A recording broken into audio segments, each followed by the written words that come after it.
Hello everyone, welcome back to our videos. We are going to be sharing with you guys how I make our Mexican taco salad. We will be using some ground beef, some bell peppers.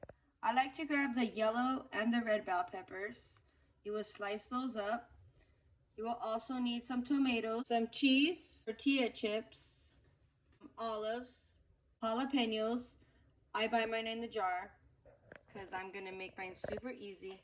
You can also grab any kind of beans. I like these ones. These are our favorite. They're the ranch style beans.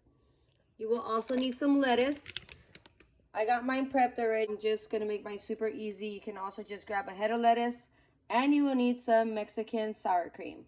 I'm going to go ahead and guide you guys how to make this super easy Mexican taco. I'm going to start to cook the meat, and I added some pepper and garlic salt. We are going to start to prep our taco salad. So you want to put some lettuce at the bottom and some corn chips on top. Then we will add our meat and our beans.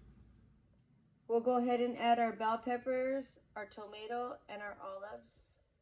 And we're going to go ahead and top it off with some more cheese on top. This is the easiest Mexican taco salad you guys can make.